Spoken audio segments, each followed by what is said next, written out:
자, 찾아오셨습니다. 바로 그분이 오셨죠. 봉다리님께서 찾아오셨습니다. 정말 힘든 나날을 보내셨고 누구보다 시들무에서 가장 응원하는 분이 많으셨던 봉다리님이신데 제가 일단은 먼저 사전에 통화를 했을 때는 목소리가 굉장히 많이 좋아지셔서 저 또한 너무 놀라울 정도였습니다. 그래서 제발 좀 좋은 일들이 있었으면 좋았겠다 싶었는데 오늘 이야기는 같이 한번 들어보도록 할게요. 여보세요? 아이고, 봉다리님 안녕하세요. 예, 안녕하세요. 굉장히 오랜만이라서 좀 어색하실 수도 있겠어요. 예, 처음 시참했던 것처럼 설레네요. 감사합니다. 그래도 예, 힘든 와중에도 이렇게 참여해 주셔서 감사드리고 그동안 귀족님들이 정말 많이 궁금해 하셨고 잘 지내시냐 이런 안부를 많이 물으셨거든요. 예. 근데 저 먼저 통화를 했지만 굉장히 목소리가 많이 밝아지셨어요. 예, 요즘에는 물론 이게 딱히 상황이 달라지진 않았어요. 아, 네. 달라지진 않았는데, 제가 그전보다는 좀 많이 단단해졌다고 해야 되나? 좀 예, 강해지셨다. 예, 그리고 제가 이제 다른 쪽으로 열심히 뭔가를 하다 보니까, 이제는 내가 마음을 비워야 될 때를 비워야 되겠다. 욕심을 버리게 되니까, 오, 이제 조금 뭔가 선명해지기 시작하더라고요. 그래서 네. 이제 크게 달라진 건 없지만 그래도 잘 지내고 있습니다. 그래서 이야, 기도원에서 지금 내려와가지고 네. 여기저기 일을 보고 그다음에 돌비님한테 연락을 드린 거예요. 네. 아이고, 저도 얼마나 반가웠는데요. 네. 그러니까 예, 기도원에 가셨으면 당연히 뭔가 다 차단시키고 기도만 계속하는 그런 방식이잖아요. 그렇죠, 그렇죠. 네. 세상에 담쌓고 저는 이제 기도만 계속 하고 있었고요. 가족들하고는 제가 이제 가끔 한 번씩 통화를 하는데 이번에도 내려오게 된 거는 네. 아이 때문에 내려오게 됐어요. 아이고, 예. 둘째 때문에 내려오게 돼서 아무튼 제가 오늘은 최근에 근황이라든지 그다음에 작년에 좀 큰일이 있었던 거라든지 그리고 그쵸. 제가 이제 가을까지는 병원 안 가고 이쪽에서 이제 성당 다니면서 가족들 좀 보면서 예. 할 게 있어가지고 당분간 인사를 가끔 기회 되면 자주 드리겠습니다. 아이고, 너무 감사합니다. 너무 무리하지 마시고 저는 예예. 항상 말씀드리고 우리 시청자분들도 말씀드리지만 그냥 편하실 때 오시면 됩니다.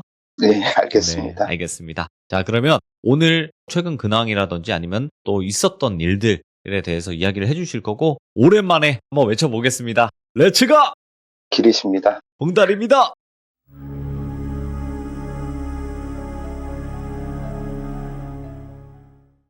그동안 가끔 우리 돌비님하고 카톡하고 연락하고 지내면서 네, 우리 귀족님들이 제 걱정을 많이 해주셔가지고 항상 저는 송구스럽고 고맙고 감사하게 여기면서 지내고 있었습니다.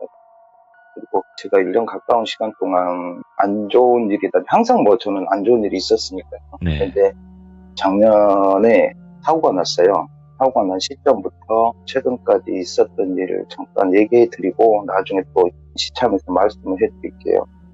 작년 아이들이 계속 안 좋은 상황들이 돌아가고 아이 엄마도 연가라는 것들을 계속 접하게 되다 보니까 정신이 피폐해져 가더라고요. 저는 어렸을 때부터 그런 것들을 겪어서 버티는 건 문제가 아닌데 네, 아이 엄마하고 애들은 이런 것들이 시작이다 보니까 되게 좀 안 좋은 일이 계속 벌어지고 있는 상황이었는데 제가 작년 12월 크리스마스가 오기 전에 제가 벌비님한테 말일날 12월 말일날 제가 이제 입원한 사진을 찍어서 보내드렸는데 제가 16일 12월 16일 제가 정확히 기억한 날짜가 12월 16일인데 애 엄마한테 연락이 왔었어요. 애가 아프다. 저는 이제 가족들한테 직접 갈 수가 없던 부딪힐 수 없는 이유는 벌비님이나 귀족님들도 아실 분들은 아시겠지만 목화성 귀신이라는 그 악마나 그런 영가들이 저를 괴롭히다 보니까 제 주위 사람들을 굉장히 힘들게 했었어요. 그래서 제가 맞아요. 네, 가족들하고 떨어져 있어야지만 그 영가들이 가족들을 괴롭히지 않고 딸을 괴롭히지 않기 때문에 제가 어떻게 보면 이성 가족이 된 거죠. 멀리서 지켜볼 수밖에 없었습니다. 근데 그날 제가 12월 중순경에 제가 그때 고시원에 있었어요. 가족들하고 가까운 고시원에 있는데 연락을 받았죠. 애 엄마한테. 애가 병원에 실려간다. 이렇게요. 그래서 무슨 일이냐. 어디 병원으로 좀 가고 있다. 그 말만 하고 끊었더라고요. 그래서 제가 네, 이제 얼떨결에 기도를 하다가 전화를 받고 옷을 입고 나가는데 제가 경황이 없다 보니까 옷을 제대로 못 입고 슬리퍼만 신고 나갔어요. 제가 부산 어느 지역이라고는 말을 못 드리겠는데 부산은 좀 언덕배기가 되게 많거든요. 나가는데 횡단보도가 저 아래에 있고 제가 내리막길을 한 100m 정도 뛰어서 내려가는데 비가 부슬부슬 왔었어요. 미끄럽죠. 미끄러운데 제 뒤에 탑차가 택배 차량이 한 대가 있었어요. 예. 제 뒤쪽에 한 50m 정도 거리가 됐는데 갑자기 불이 확 켜지더니 저를 향해서 내려오더라고요. 이게 그냥 내려온 건지 아니면 누구를 목표로 해서 내려오는 건지 모를 정도로, 근데 저는 그게 느껴지더라고요. 아, 이거 뭐 있다라고 하고 내려가는데 뒤에서 따로 내려오더라고요. 천천히. 택배 차량들 보면 급하게 내려서 뭐 이렇게 하고 하는데 그 차는 되게 이상했었어요. 계속 천천히 내려오더라고요. 제가 멈추면 멈추고 살짝 걸어가면 또 내려오고, 그래서 느낌이 이상해서 이렇게 쳐다보는데 횡단보도 한 10m 앞두고 제가 섰어요. 했는데 그때부터 굉음을 내고 내려오더라고요. 그리고 나서 저를 그대로 받았어요. 제 뒤에서. 저를 받고 저는 이제 밑으로 나동거렸고요. 그 차는 저를 받고 나서 옆에 차들을 받고 섰어요. 그런데 제가 가로등 밑으로 제가 부르면서 쳐다봤어요. 제가 완전히 넘어진 상태에서 제가 어디가 부러졌다라는 느낌이 딱 오더라고요. 허리가 안 움직이고 통증이 너무 심하고 갈비뼈도 너무 왼쪽이 너무 아프고, 그래서 이렇게 쳐다보니까 그 운전석에서 내가 익숙했던 예전부터 봐왔던 그 연가의 모습이 보이는 거예요. 옥화상에 그 연가가 중년 여성이 타고 있었거든요. 근데 중년 여성이 어디 가는지 옷은 택배 차량 옷이 아니고 그냥 여성 정장을 입은 한 60대 여성이었는데 제가 온몸에 상처를 입고 넘어져 있으니 사람들이 오더라고요. 근데 계속 저는 그 택배 차량을 쳐다보고 있는데 운전석이 아니고 보조석으로 머리가 하나 쑥 나오더라고요. 쑥 나오는데 제 시야가 흐릿해지면서 보니까 그 여자가 목이 길게 늘어뜨려서 저를 쳐다보고 무슨 말을 하고 있더라고요. 말을 하는데 이제 사람들이 경찰 뭐 신고해주고 제가 응급실로 실려가는데 옥화상의 그 연가였던 것 같아요. 그렇게 응급실에 실려와서 그날 수술을 하고 허리가 나갔어요. 디스크가 3군데가 터지고 제 갈비뼈 왼쪽이 다 나가고요. 그 정도로 제가 다친 상태에서 애엄마한테는 못 갔죠. 못 가고 나서 제가 타인 병실에 누워 있었습니다. 수술이 들어가는 것까지 다 기억이 나요. 내가 완전히 의식이 없는 상태에서 실려간 건 아니었으니까요. 그리고 수술 동의도 보호자가 있어야 되는데 애엄마가 병원에 왔었다고 그러더라고요. 2군데로 왔다 갔다 한 거였죠. 그랬었는데 제가 눈을 떴을 때 제 옆에 아무도 없더라고요. 수술이 끝나고 간호사들 진통제 놔주고 하는데 허리가 디스크가 3군데가 터져버리니까, 그러니까 의사 말은 허리가 안 끊어진 게 진짜 천만다행이라고 그러더라고요. 이 정도면 허리가 딱 끊어지고 하반신 마비가 올 수 있는 상태였는데도 떨어질 때 되게 대처를 잘한 것 같다라고 하는데 저는 대처 같은 거 없었어요. 그냥 굴러 떨어졌으니까. 근데 그때 제가 보았던 그 연가 모습을 생각을 해볼까, 왜 근래 나오지 않다가 갑자기 또 그 가상 연가가 다시 고개를 쭉 내밀고 나를 쳐다보면서 무슨 말을 했을까라는 생각을 되게 많이 하고 있었어요. 그러면서 제가 한 2, 3일 동안을 아무것도 못하는, 허리가 나가버리니까 화장실도 못 가지. 그때 코로나 끝쯤이었지만 그래도 그 병원 측에서는 간병인을 쓸 수가 없었어요. 가족 간병인을 쓸 수가 없고 사람을 쓰든가 아니면 간호사들이 해주든가 해야 된다고 하더라고요. 근데 허리가 그렇게 너무 아프다 보니까 화장실도 며칠 동안 못 가고 소변줄로 이렇게 하고 있었는데 3일째 되는 날 애엄마하고 전화 통화를 제대로 했죠. 그러니까 아무것도 하지 말고 몸만 관리 좀 하고 있어라고 했는데 3일째 되는 날 애엄마한테 물어봤어요. 왜 큰애가 병원을 가게 된 거냐 물어보니까 울면서 얘기를 하더라고요. 화장실을 갔던데 애가 너무 조용해서 방에 가보니까 크레파스하고 지우개랑 학용품을 삼킨 거예요. 삼켜가지고 피를 토하고 있어가지고 애엄마가 너무 놀라가지고 애를 안고 119 불러서 병원을 가는 상황이었고, 그때 애엄마가 탔대요. 애 입을 벌리면서 집어넣고 있었대, 어떤 형체가. 애엄마도 정신이 완전히 나갈 정도 지쳐있는 상태였는데 그걸 보니까 더 미치겠는 거예요. 그래서 지금은 어떻냐라고 물어보니까 우리는 이런 일이 많이 있었잖아요.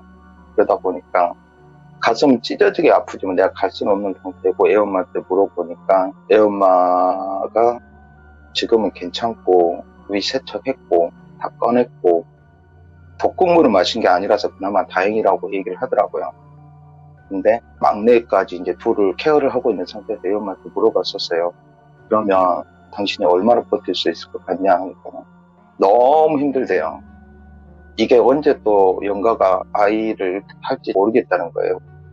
그래서 정신 똑바로 차리고 큰애한테 입에 뭔가를 쑤셔넣을 때 어떤 영가들이었냐라고 물어봤어요.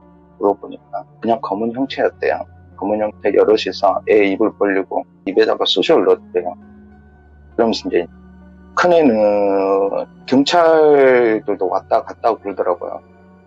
가정학대 아닌가 싶어가지고 그 상태에서 제가 너무 심란해가지고 알겠다. 제가 약한 소리를 하면 안 되니까 좀만 버티고 있으라고 내가 어떻게든지 보러 갈게. 그 병원하고 저하고는 한 20분 거리가 차이가 안 났어요. 네, 오지 말라고 그러더라고요. 제가 왔을 땐 제 옆에 영가들 때문에 영향을 받을 수 있는 상황이니까. 그래서 제가 한 일주일째 잠을 못 잡니다. 그런데 일주일째 되는 날 제가 성경책을 가슴에 안고 기도를 계속 하고 있었죠. 계속 기도를 하고 있는데 새벽 1시쯤인가 1시 반쯤에 거기는 10시면 복도고 뭐고 다 차단을 시켰거든요. 다니는 사람은 간호사들밖에 없었어요. 화장실도 병실 안에 있었고요. 근데 병실마다 보면 침대마다 커튼이 있지 않습니까? 커튼을 치면 차륵차륵 그런 소리가 나는데 제가 제일 창가 쪽 제일 끝에 부분에 이러고 있었는데 간호사분들이 체크를 하러 몇 시쯤 오는 걸 저는 대충 알고 있거든요. 올 시간이 아닌데 처벅처벅 걷는 소리가 들리더라고요. 그리고 제일 문 앞에 쪽에 누워있던 분의 커튼 열고 닫는 소리가 나는 거예요. 계속 나는 거예요. 열었다 닫았다 열었다 닫았다 열었다 닫았다. 그러길래 제가 간호사를 호출을 했죠. 호출을 버튼을 누르니까 오더라고요. 그리고 뭐 때문에 그러세요? 그러니까 지금 저쪽에서 너무 시끄럽게 해서 잠을 못 자겠다. 그러니까 예? 그러는 거예요. 그래서 무슨 소리예요? 그러니까 지금 연말이라서 환자분 봉다리님밖에 안 계시는데 무슨 소리냐고. 그러니까 연말이어가지고 좀 격리하신 분들은 다 나갔었어요. 나가서 저는 타인 병실에 혼자 있는 상태였는데 계속 그 소리가 나길래 제가 지금 몸이 안 좋아서 잘못 들었나 보네요. 그러는데 제가 느낀 거죠. 아, 영가도 왔구나. 이런 생각을 하고 있는데 진통제는 내일 드릴 수 있다고 9시 넘어야 회진 지나고 드릴 수 있어요. 그러고 딱 가는데 그 간호사가 가는데 뒷모습을 봤거든요. 근데 그 간호사가 딱 저한테 얘기를 하고 고개를 돌릴 순간 웃고 있더라고요. 씩 웃는 거예요. 방에 불이 꺼져 있으니까 정확히 보이지는 않지만 고개를 돌릴 순간 오른쪽 입꼬리가 싹 올라가 있더라고요. 그래서 또 기도를 하고 있었죠. 근데 한 10분 정도 또 착착착착착 또 커튼 열고 닫는 소리가 계속 나더라고요. 그래서 계속 주기도문도 외우고 기도를 하고 있는데 걷는 소리가 저한테 착착착착 오더라고요. 그러면서 제 커튼하고 커튼 사이에 빈 공간으로 머리가 하나 쑥 들어오더라고요. 그 여잔 거예요. 그리고 저한테 하는 말이 아직 안 죽었네? 이러는 거예요, 저한테. 근데 저는 눈만 감고 있었어요. 옆에 왔다는 건 알고 있지만 눈을 감고 있으면서 신의 뜻대로 하소서, 신의 뜻대로 하소서, 아버님 뜻대로 하소서 제가 계속 기도를 하고 있었어요. 그랬더니 저한테 귀에 대놓고 하는 말이 네 신 아무리 찾아봐라 네 뜻대로 될 것 같아 하더니 조금만 더 기다려 이러면서 사라지더라고요. 그러니까 제가 계속 기도를 하고 신을 찾으면 찾을수록 계속 저를 시험에 들게 흔드는 거죠. 계속 흔드는 거예요. 그러고 나서 이제 1월 1일이 됐죠.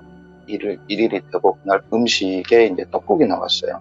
떡국을 먹고 있는데 애들 생각이 너무 나서 전화를 했죠. 전화를 했더니 엄마가 울고 있더라고요. 왜 그러냐고 그랬더니 막내가 아빠 보고 싶다고 아빠 병원에 가자고 계속 징징댄다 이러는 거예요. 통화를 했죠. 아빠인데 아빠 아파서 우리 딸 못 보러 갈 것 같은데 아빠 다 낫고 나서 보자. 그러니까 우리 딸이 저한테 하는 말이 너 다 나아도 나 보러 안 올 거잖아 이러는 거예요. 그러니까 영가들이 계속 아이들한테 빙의 됐다 빠져나왔다 빙의 됐다 빠져나왔다 계속 괴롭히는 거죠. 저를 흔드는 거예요. 가지 마라 이거예요. 기도원 가지 말고 기도도 하지 말고 자기들을 받아라 이거예요. 악신들을 몸에 받아라 이건데 저는 절대 거기서 질 수가 없으니까.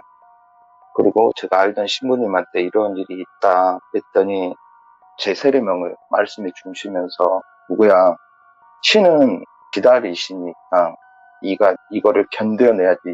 이 악마들을 어떻게 우리가 해줄 수 있는 방법이 없다. 네가 견뎌내고 신의 목소리를 들어야지만 버틸 수가 있다 이러더라고요. 그래서 저는 괜찮지만 저는 지금 죽어도 여한이 없고 저는 지금 100번 죽어도 되지만 아이들 보는데 너무 힘듭니다라고 하니까 악마가 그걸 아는 거다. 인간의 가장 약한 곳. 네가 가족을 사랑하기 때문에 네 가족. 네가 돈을 사랑했으면 너의 돈을 건드렸을 것이고 네가 무언가를 사랑했으면 그걸 건드리는 것이다. 악마는 인간의 가장 나약한 곳을 건드리는 거다. 근데 네가 그만큼 마음이 강하고 버티고 있기 때문에 더 그러는 거라서 더 네가 강해져야 될 수밖에 없다. 물론 가톨릭 이쪽에서도 어떤 액션을 할 수는 있지만 그거는 아직 이르다 그러더라고요. 그래서 이제 버티고 있었죠. 그러고 나서 아이가 먼저 퇴원을 하고 아이는 저한테 전화를 안 해요. 저하고 통화를 하면 이상한 소리를 하게 되니까 제가 못하게 했어요. 제가 돌비님하고 얘기를 하게 된 게 벌써 4, 5년 됐나요? 4년 정도 될 것 같은데 벌써 아이들이 많이 자랐죠. 그렇죠. 3, 4년 정도 됐으니까요. 네, 벌써 큰애가 사춘기는 아니고 2차 성징이 올 정도로 요즘엔 빨리 오니까 많이 저한테 카톡을 해요. 아빠 보고 싶어 하다가도 가끔 이상한 전화를 하고. 그런데 제가 이제 3월 달쯤에 너무 아이들을 보고 싶어. 그 전에 택배 차량에 그 여자분이 어떤 분이셨냐면 예배를 하려고 가는 도중에 그분이 간질 환자셨어요. 당뇨도 있으셨고 서 있는 시동이 걸려있는 그 차를 그냥 탔대요. 자기는 그 기억밖에 안 난대요. 그 사건 얘기를 제가 듣고 나서 그분은 어떻게 보면 잘못이 없죠. 저를 악마들이 공격하는 거니까. 그래서 보험 쪽을 해가지고 좋게 끝냈는데 3월 달쯤에 제가 퇴원을 하고 나서 이제 통원 치료를 하는 도중에 누구한테 연락이 온 거예요.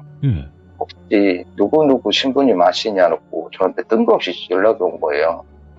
그래서 아니 저는 천주교고 그쪽은 개신교신데 어떻게 이 신부님을 아세요? 그러니까 아는 분이라는 거예요. 그리고 가끔 고시원 앞을 지나가면 저를 봤대요. 항상 성경책을 끼고 가고 있어서 자기 교회에 전도를 하고 싶었대요. 근데 전도를 하고 싶었는데 저를 보면 거부감이 너무 많이 들었대요. 그래서 어떤 거부감이시냐고 물어보니까 그냥 무서웠대요. 그리고 나서 그날 제가 쉬어서 너무 죄송하다 그분하고 그런 얘기를 하고 나서 그 신부님한테 물어보니까 같이 자원봉사 했을 때 알던 분이라고 그러더라고요. 그렇게 해서 그 인연이 돼가지고 저를 공격하는 대상이 됐더라고요. 그리고 나서 3월달 제가 나오고 나서 애기들이 너무 보고 싶으니까 너무 보고 싶어서 가고 싶었는데 이제는 서류상으로 저희들은 남남이거든요. 서류상으로 남남일 수밖에 없는 게 세상의 인연이라는 것들을 끊어내야 그런다 해서 제가 머리 깎고 저리 가는 건 아니지만 그래도 영향을 덜 받을 것 같고 주변 사람들도 그렇게 얘기를 하고 나하고 인연이 없어야지만 그나마 잘 지낼 수 있을 것 같아서 제가 서류 작업을 했어요. 합의 이혼으로 서류가 돼 있고 그런 상태입니다. 아무튼 제가 3월 달에 아이한테 큰애한테 전화를 했어요. 교원으로 가기 전에 통화를 했죠. 그리고 나서 제가 고향에 가서 그 옥화상에 묻혔었던 그 묘 그걸 한번 보고 싶어서 제가 갔었어요. 왜 그걸 보고 싶었는지 모르겠어요. 그리고 그 할아버지 산소라든지 부모님 산소를 오랜만에 뵙고 싶어서 가려고 하는 도중에 제가 그 고향에 다 가서 옥화상에 묻혀 있었던 그 장소로 가고 있는데 그날따라 되게 좀 늦게 도착을 했어요. 늦게 도착을 해가지고 어두컴컴한 상태였는데 그 시간에 시골에 인적 없는 무덤가를 간다는 게 정상인처럼 보이진 않죠. 근데 왜 가고 싶었냐면 약을 올리고 싶었어요. 니들이 아무리 그래봤자 내 뒤에는 신이 있고 내가 피투성이가 돼도 니들은 내가 끝까지 다 싸잡아서 죽여버리겠다고 그 말을 하고 싶었거든요. 예. 그리고 나서 거길 가는 도중에 이상한 것들이 저를 못 가게 하죠. 아, 저를 그렇겠죠. 괴롭히죠. 제 눈에는 그런 것들이 보이기 때문에 이상한 애들 나오고, 그다음에 제 어머니 모습을 하고 나오고 제 아이들 모습을 하고 나와서 막아요. 저를 가지 말라고. 근데 저는 이제 밀고 나가죠. 밀고 나가서 그 무덤가에 가가지고 얘기를 했어요. 나한테는 신이 있으니 너희들이 어떤 악마일지는 모르겠지만 나한테 와라. 끝까지 니들 원하면 내를 줄 테니까 대신에 내 가족을 건드린다면 너네들 내가 진짜 가만 안 주겠다 하고 뒤돌아서서 갔어요. 근데 웃더라고요. 웃음소리가 나더라고요. 비웃는 거죠. 그러고 나서 거길 내려와서 차를 끌고 부모님 산소로 올라가는데 그 길이 산 밑에까지는 도로가 나 있지만 그 위로는 밤에 가기는 험해요. 못 가죠. 그래서 옛날 시골집으로 다시 내려왔어요. 내려와가지고 그날 잠을 자는데 제 어머니가 꿈에 나오시더라고요. 온몸에 피투성이가 돼서. 그러니까 저는 그때 제가 교통사고 났을 때 저는 느꼈었어요. 내 어머니가 날 보호해주고 있다는 것들요. 주변 사람들이 그 언덕배 제가 붕 날랐을 때 그냥 죽을 줄 알았대요. 주변 사람들이 봤을 때. 근데 제가 되게 사뿐하게 떨어졌대요. 그리고 그 사건 보험사 그분들하고 얘기를 하고 했는데도 그 정도 그래서 그 정도 떨어지면 거의 진짜 많이 다치는데 그 정도면 덜 다쳤다라고 생각을 하더라고요. 그래서 제 어머니가 보호해준 것 같다라는 생각도 하고, 물론 제가 지금 기독교 쪽으로 돌아서가지고 제가 기도를 하면서 버티고 있고, 제 이야기를 처음 들으신 분들은 원래 불교에는 저렇게 갔다 뭐 이렇게 생각할 수도 있는데 저는 원래 특정한 종교가 없었습니다. 네. 물론 이제 천주교를 좋아하긴 했었지만은 특정한 종교는 없었고 제 가족들이나 제 이런 모든 것들을 해결하기 위해서 굿도 많이 했고요. 네. 그다음에 전국에서 뭐 난다 빈다는 우리 만신분들 무당분들도 많이 만났고 많이 지금까지 했고 절의 스님들도 많이 만났고 했습니다. 근데 모든 방법을 써보고 지금 마지막에 본 게 이거거든요. 천주교에서 계속 기도를 하고 네. 공부를 하고 지금 그러고 있는 상황인데, 얼마 전에도 제가 돌비님한테 내비게이션 사진을 올렸던 게 뭐냐면 전북에 있는 기도원이었어요. 아, 예. 제가 그 기도원에서 있는데 어느 날 갑자기 기도를 하고 있는데 너무 마음이 편해지는 거예요. 예. 이길 수 있다는 왠지 모르는 자신감이라고 해야 되나요?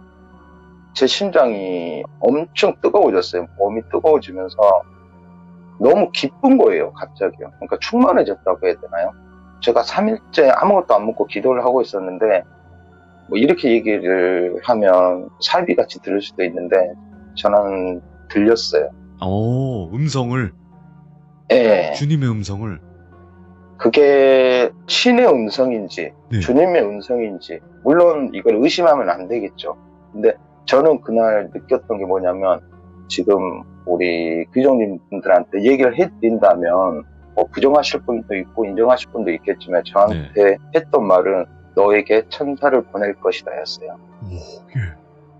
저는 그날 이후로 겁이 한 개도 안 났어요. 와. 겁이 하나도 안 나고 모든 게 충만해졌다고 그래야 되나요? 예. 그러니까 제 얼굴도 화색도 돌아오고, 제가 아이하고 통화를 하는데도 아이들이 한 번도 그런 게 안 나오는 거예요. 그리고 제가 그 기도원에서 마을까지 보통 한 30분 걸어 내려오거든요. 예. 그 전에는 마을을 왔다 갔다 하다 보면, 필요한 것들 사기 위해서 왔다 갔다 하다 보면 부정한 것들이 내 눈에 항상 보였었거든요. 그쵸. 무조건 보였잖아요. 네, 물가를 지나면 수살기가 보이고, 예. 무덤가를 지나가면 배고픈 자들이 보이고, 도로를 가다 보면 길에서 객사한 이들이 눈에 항상 보였었어요. 근데 그 부정한 것들이 하나도 보이지 않는 거예요.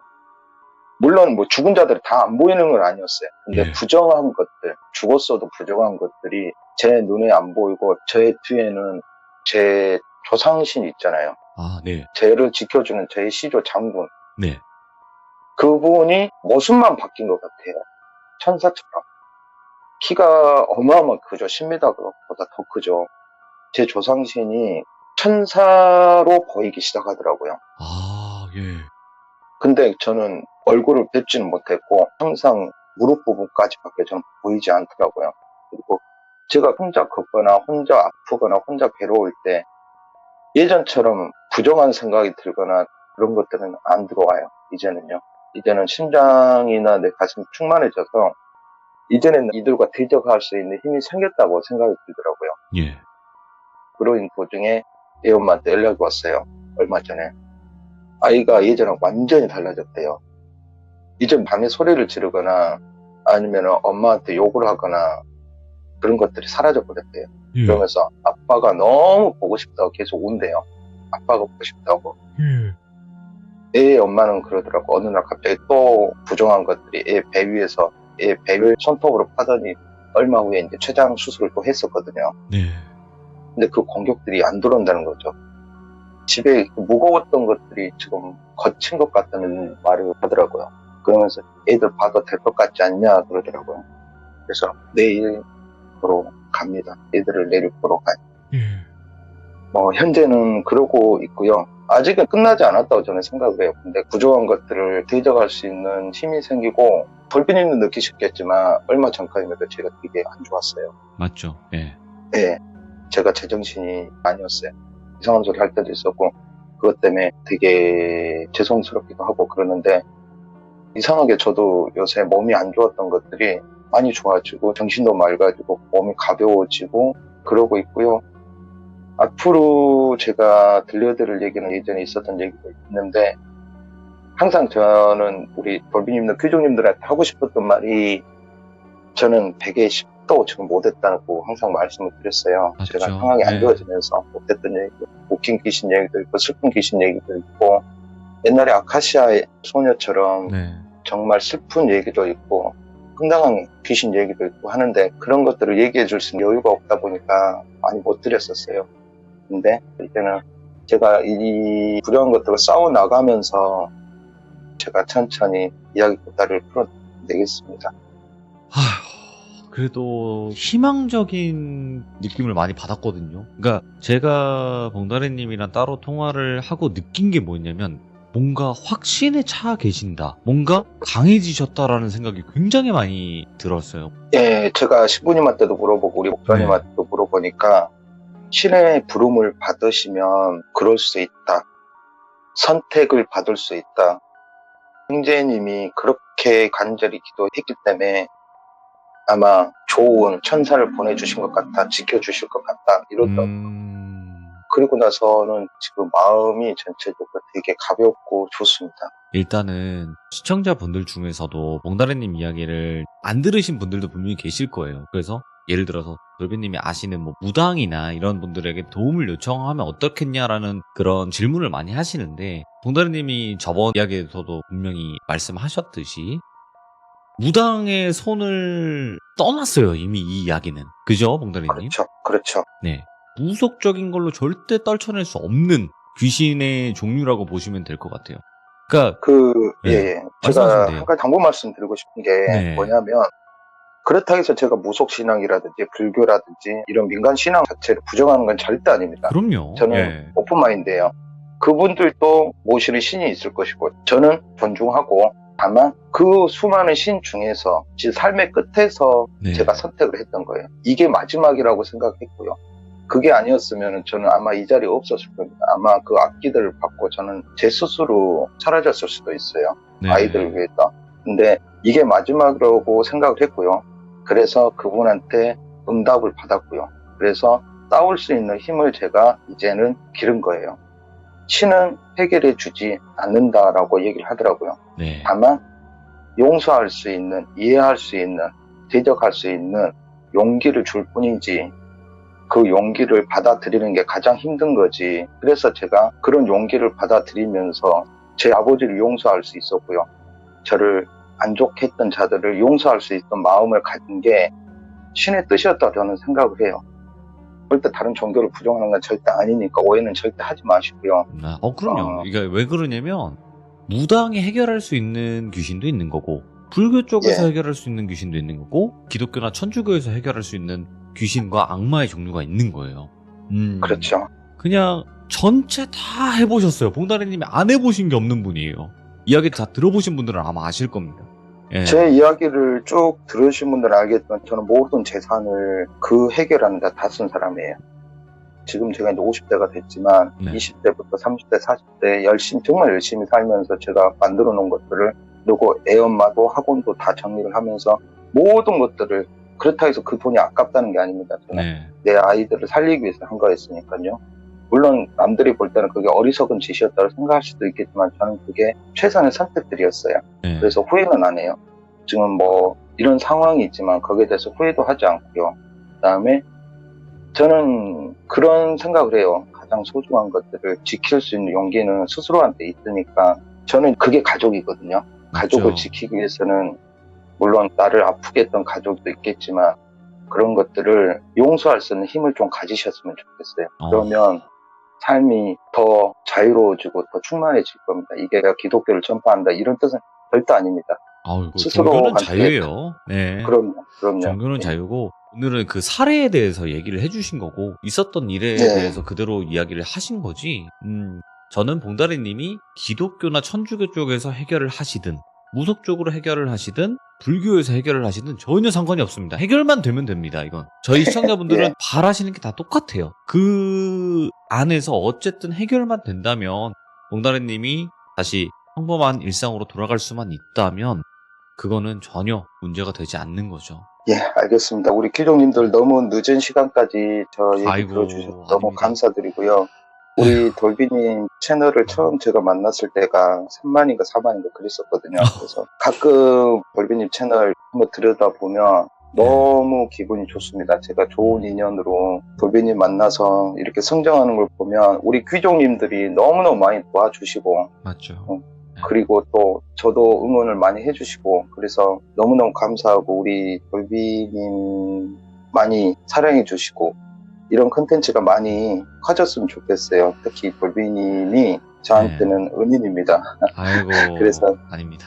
네. 예, 여기서 제가 늦었으니까 인사를 드리고요. 항상 건강하시고 그다음에 항상 용기를 내셨으면 좋겠습니다. 저도 살고 있으니까 저보다 더 힘든 분도 계실 건데 저보다 덜 하시다면 힘내십시오. 저도 이렇게 살고 있으니까요. 이렇게 오늘은 물러가고요. 또 기회가 되면 돌아오겠습니다. 또 뵙겠습니다. 예, 알겠습니다. 다들 건강하세요. 감사합니다. 예. 항상 봉다리님 이야기에 희망이 안 보였었어요. 여태까지 이야기를 쭉 들었을 때 희망이 보이진 않았었습니다. 근데 이번 이야기는 희망이 보입니다. 저도 느꼈을 거고 봉다리님 본인도 정말 많이 느끼셔서 저한테 말씀을 해주셨던 부분이고 그리고 우리 시청자분들도 어느 정도 이번에는 혹시? 라는 생각을 할 수 있었던 이야기였어요. 왜냐면 어쨌든 저는 그렇게 생각해요. 악마든 귀신이든 본인이 강하지 않았을 때 무너뜨릴 수 있는 거지 만약에 내가 어떤 신을 믿기 때문에 강해졌건 내 스스로가 내면이 강해졌건 그랬을 때는 함부로 못합니다. 저는 정말로 그렇게 생각을 하거든요. 그러니까 여러분들도 많은 응원 해주시고 앞으로도 어떻게 진행이 될지는 간간히 편하게 돌아오실 때 이야기 들려주시면 될 것 같아요. 봉다리님도. 그렇게 해서 여러분들도 많이 응원 부탁드리도록 하겠습니다. 시청해주신 모든 분들 감사드립니다. 고맙습니다.